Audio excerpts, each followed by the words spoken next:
Hello everyone, आप सभी का हमारे इस YouTube channel Shubham Khadka virtual classroom में स्वागत है। जैसा कि लास्ट क्लास में हमने पार्शियल डिफरेंशिएशन यानी कि आंशिक अवकलन का एक एग्जांपल देखा था। आज की क्लास में हम उसके आगे कंटिन्यू करते हुए पार्शियल डिफरेंशिएशन का एक और एग्जांपल देखते हैं।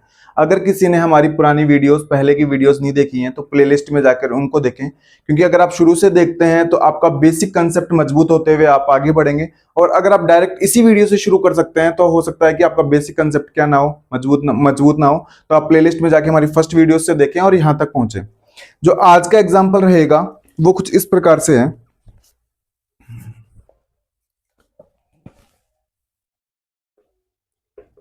Example, if theta is equal to t की पावर एन ई की power minus r square upon 40, if r square minus 40, find the value of then find the value of n for which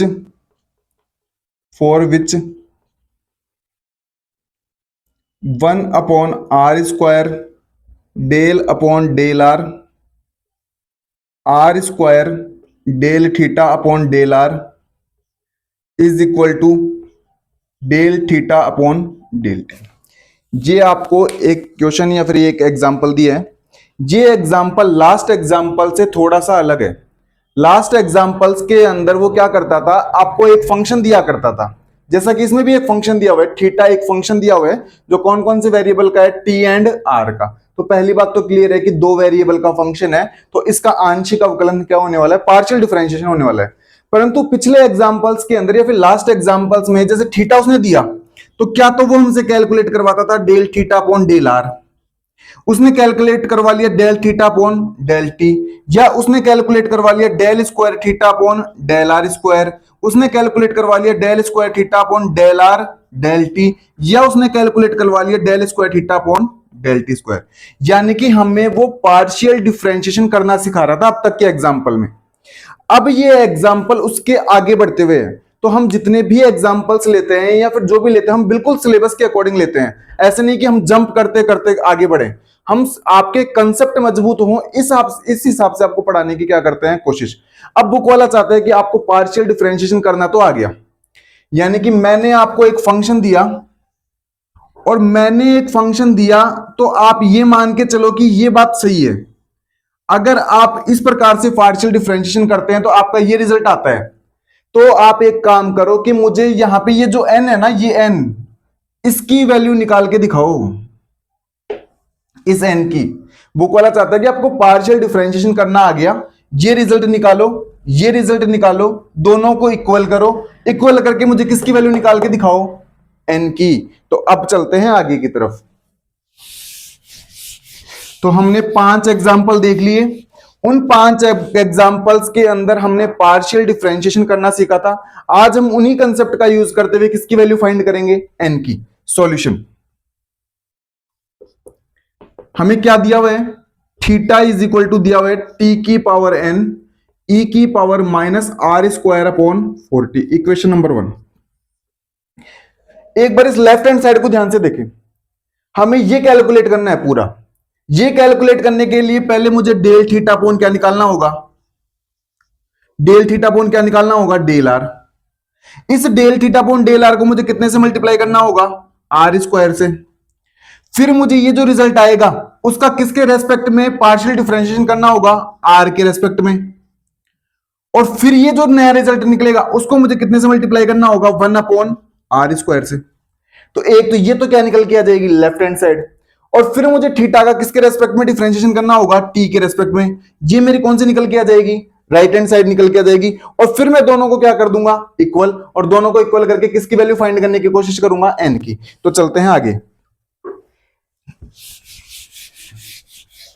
यहां पे लिखेंगे differentiate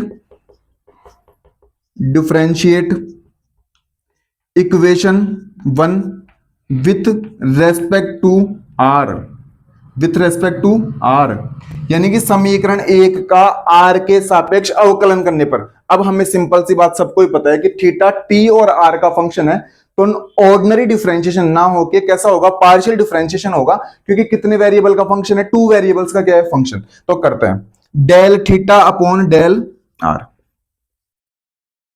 partial में del काम में लेते हैं, ऑर्डिनरी में डी काम में लेते हैं। बुक वाला बोल रहा है कि आर के रेस्पेक्ट में करोगे तो टी तो मेरा कांस्टेंट है, क्योंकि जो दूसरा वेरिएबल बच जाता है फिर वो तो कांस्टेंट की तरह ट्रीट करेगा, तो टी की पावर एन तो मेरा हो गया कांस्टेंट, तो ये तो टी की पावर एन का टी की पावर एन। बुक वाला बोलता है ई की पावर का करो, तो एक काम करो इस पूरे को आर मान लो, तो ई की पावर एक्स का क्या होता है अवकलन, ई की पावर एक्स ही होता है, तो ई की पावर का तो आ गया ये का ये। लेकिन बुक वाले ने कहा कि आपने पूरे को आर मान लिया, लेकिन ये पूरा आर नहीं है, इसका फिर से अवकलन करो और क्या करो मल्टीप्लाई, फिर से इसको डिफरेंशिएट करना होगा, तो आर स्क्वायर का कितना होगा 2r, तो माइनस का 2r अपॉन का 40, अपॉन में कितना आएगा 40। अगर किसी को ये फॉर्मूले नहीं पता है तो नोट करते हुए लिख लो, डी बाई डी एक्स ई की पावर एक्स का कितना आता है, ई की पावर एक्स ही आता है। और अगर आपको ये भी नहीं पता है D by D X X की पावर एन, तो ये कितना होता है एन एक्स की पावर एन माइनस वन। हमने ये दो फॉर्मूले यहां पे क्या किए हैं, अप्लाई किए हैं, आप नोट करते हुए इनको लिख ले।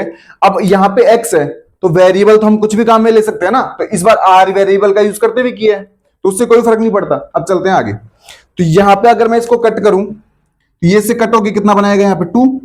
चलते हैं आगे, तो क्या इसको मैं ऐसे लिख सकता हूं क्या, del theta upon del r, ये t एक नीचे है और ये t की पावर n है, तो ये t ऊपर जाएगा तो t की पावर कितना बनाएगा -1, तो 1/2 माइनस का, क्योंकि -1/2 t की पावर n -1 e की पावर, ये एक r और बच गया हमारा, यहां से एक r और आएगा ना, यहां से एक r और आएगा, यहां से एक r आ गया, e की पावर -r² अपॉन 40 और ये इक्वेशन नंबर हो गई हमारी 2, ये इक्वेशन नंबर हो गई हमारी 2।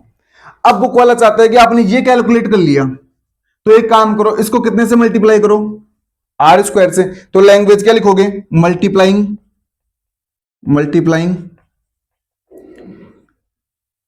इक्वेशन 2 विद r² से क्या करने पर, मल्टीप्लाई करने पर। हिंदी मीडियम वाले बच्चे लिख देंगे समीकरण 2 को r² से क्या करने पर, गुणा करने पर, r² से कर देता है मल्टीप्लाई। जैसे ही r² से मल्टीप्लाई करोगे तो लेफ्ट हैंड साइड में तो आएगा r² del theta upon del r, बिल्कुल। यहां पे मल्टीप्लाई करेंगे तो एक r पहले से कितना बना देगा r3, तो -1/2 t की पावर n -1 r3 e की पावर -r² अपॉन 40, ये इक्वेशन नंबर बन गई हमारी 3। बुक वाले ने कहा कि आपने पहले del theta upon del r निकाला, बिल्कुल निकाला, r² से मल्टीप्लाई कर दिया, बिल्कुल मल्टीप्लाई कर दिया। अब इसका फिर से किसके रेस्पेक्ट में डिफरेंशिएट करो, r के रेस्पेक्ट में, तो हमें इक्वेशन 3 को फिर से r के रेस्पेक्ट में क्या करना होगा, partial differentiate, again partial differentiate equation 3 with respect to r। किसके रेस्पेक्ट में पार्शियल डिफरेंशिएट करोगे, r के रेस्पेक्ट में, तो कर देते हैं। इधर अगर r के रेस्पेक्ट में पार्शियल डिफरेंशिएट करोगे तो ऐसे लिखोगे r² del theta upon del r, बिल्कुल। इसको करते हैं। अब भाई r के रेस्पेक्ट में करेंगे तो ये इतनी टर्म तो कॉमन है ना, इतनी टर्म तो कॉमन है, इसको तो ले लो, मतलब कांस्टेंट है, सॉरी इतनी टर्म तो क्या है, कांस्टेंट है, तो इसको तो ले लो बाहर, ये लो भाई, इसको तो ले लिया बाहर। अब इधर ध्यान से देखो, ये भी r का फंक्शन और ये भी r का फंक्शन, तो क्या फर्स्ट इंटू सेकंड वाला फॉर्मूला काम करेगा, नहीं करेगा, बिल्कुल करेगा। तो u इंटू वी से कैसे करते हैं, फर्स्ट फंक्शन को कर दो पहले तो इसका तो कर दोगे कितना 3r², सेकंड फंक्शन को एज इट इज, प्लस, मैं नीचे कर देता हूं अगर उधर दिखाई नहीं देता, प्लस फर्स्ट फंक्शन को as it is multiply second function का करोगे, तो पहले तो इसको x मानते हुए कर दो, यानी कि r मानते हुए कर दो, तो e की पावर x का e की पावर x, लेकिन e की पावर x थोड़ी ना है, इसका फिर से करना होगा तो -2r और अपॉन में कितना आएगा 40, अपॉन में कितना आएगा 40। इतनी कहानी समझ में आती है क्या? इसको थोड़ा सा सिंप्लीफाई कर लेते हैं। Del upon del r, r square del theta upon del t. अब इधर ध्यान से देखते हैं, जो जो कॉमन आ रहा है हम उसको कॉमन ले लेते हैं। इसको जो कट रहा है वहां से कट कर दो, 2 -1/2 टी की पावर n-1। मैं एक काम करूं, यहां से ये पूरी टर्म कॉमन लेता हूं, आर स्क्वायर ई की पावर -r²/40, आर स्क्वायर ई की पावर -r²/40। अगर मैंने ये कॉमन लिया तो इधर तो बचेगा कितना 3, इधर तो बचेगा कितना 3, ये माइनस का 1/2, ये माइनस का 1/2। अब आर स्क्वायर तो कॉमन आ गया, तो एक तो बच गया आर यहां पे और एक बच गया आर यहां पे, तो आर स्क्वायर और नीचे बच गया टी, नीचे बच गया टी, ये बचेगा। तो ये इक्वेशन नंबर बन गई आपकी 4। ये इक्वेशन नंबर बन गई कितनी 4। बुक वाले ने कहा कि पहले आपने ये निकाला, बिल्कुल निकाला, इसको आर स्क्वायर से मल्टीप्लाई किया, बिल्कुल किया, फिर इस पूरे का आर के रेस्पेक्ट में क्या कर दिया, पार्शियल डिफरेंशिएट कर दिया। अब बुक वाला चाहता है कि इसको 1/r² से और मल्टीप्लाई कर दो। अगर आप इतना कर देते हो तो आपने पूरा लेफ्ट हैंड साइड क्या कर लिया, कैलकुलेट। तो हम क्या करेंगे, इक्वेशन 4 को 1/r² से क्या करेंगे, मल्टीप्लाई। तो multiplying equation 4 with 1/r², then we get तो मल्टीप्लाई कर देते हैं भाई। तो 1/r² del upon del r, r square del theta upon del t. और 1/r² से जैसे मल्टीप्लाई करोगे तो ये आर स्क्वायर क्या हो जाएगा, कैंसिल, और ये आर स्क्वायर कैंसिल होते हैं, हमारे पास बचेगा -1/2 टी की पावर n-1 ई की पावर -r²/40, ब्रैकेट में बचेगा 3 -r²/2t। और ये इक्वेशन नंबर बन गई आपकी 5। तो फाइनली हमने पूरा लेफ्ट हैंड साइड क्या कर लिया, कैलकुलेट। तो बुक वाला चाहता था कि पहले आप लेफ्ट हैंड साइड क्या करो, कैलकुलेट, और हमने left hand side partial differentiation का यूज करते हुए क्या कर लिया, कैलकुलेट। अब बुक वाला चाहता है कि आप राइट हैंड साइड भी क्या करें, कैलकुलेट। यानी कि इक्वेशन 1 का, यानी कि इस थीटा फंक्शन का हमें किसके रेस्पेक्ट में पार्शियल डिफरेंशिएट करना होगा, टी के रेस्पेक्ट में। वो इक्वेशन नंबर बनेगी हमारी 6, और फिर हम 5 और 6 को क्या कर देंगे, इक्वल कर देंगे, और फिर किसकी वैल्यू निकालने की कोशिश करेंगे, एन की। तो अब एक बार इसको हटा देते हैं, अगर किसी ने लिखा नहीं है तो बैक करते हुए देख लें, स्क्रीनशॉट ले लें इसका ना एक बार के लिए।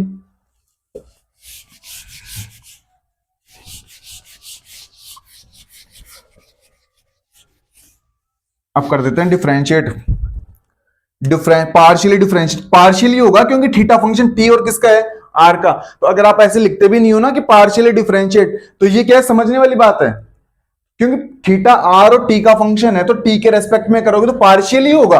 तो लिख दो अगेंस्ट, अगर लिखना चाहते हो तो पार्शियली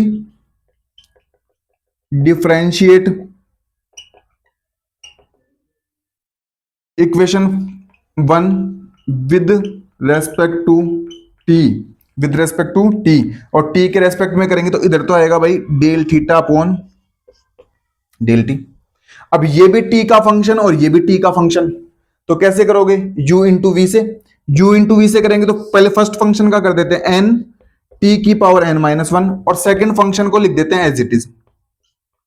ये सेकंड फंक्शन को लिख दिया as it is, plus t को, फर्स्ट फंक्शन को एज इट इज। अब टी का करेंगे, इसका करेंगे, तो पहले तो इसको e की पावर टी मान लेते हैं, तो e की पावर टी का तो e की पावर टी, e की पावर टी का तो e की पावर टी।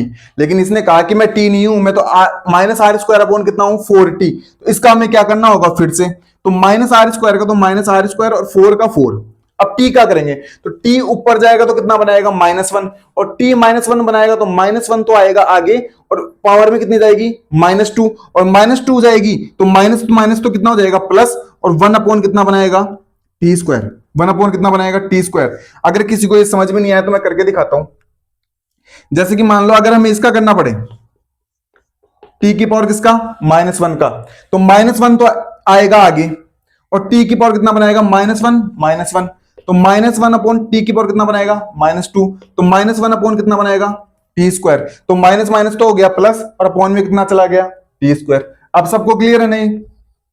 और फॉर्मूला कौन सा लगाया, ये लगाया है D upon D X X की power n is equal to N X की पावर n-1, ये वाला फॉर्मूला लगाया है जो आप 11th-12th में पढ़ के आते थे ना, तो नोट करते हुए लिख लें अगर किसी को समझ में नहीं आया तो ये।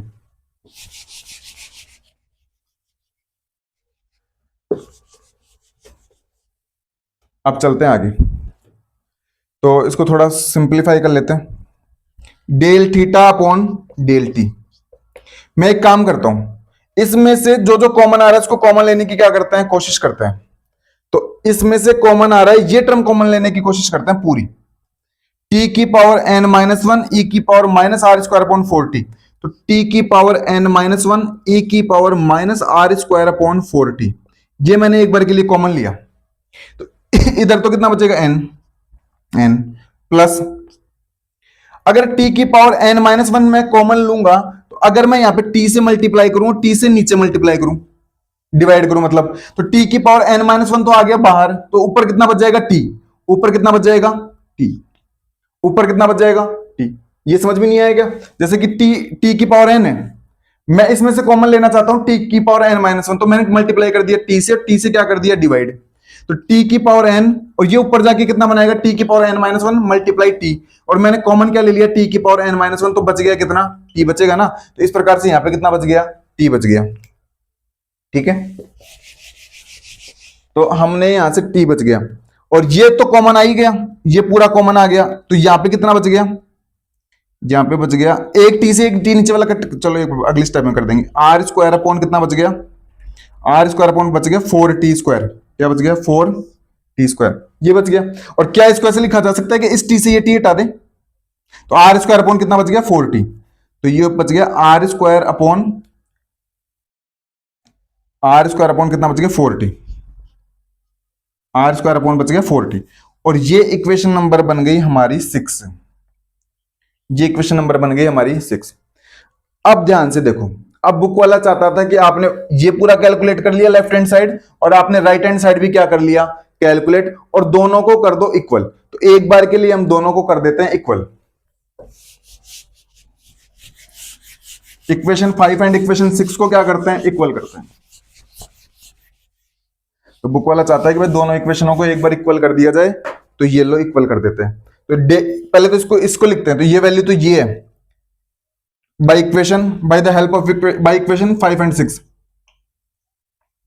तो किसकी यूज करते हुए कर रहे हैं 5 एंड 6, तो ये तो बोलता है कि मैं तो हूं -1/2 t की पावर n-1 e की पावर -r²/4t, ब्रैकेट में कितना है 3 -r²/2t, और इक्वेशन 6 बोलती है कि मैं कितना हूं t की पावर n-1 e की पावर -r²/4t, और ब्रैकेट में कितना है n plus r²/4t, n plus r², ये लास्ट तक सबको दिखाई दे रहा है ना, एक बार देखना, वो लास्ट तक सबको लिखा हुआ दिखाई दे रहा है ना प्रॉपर।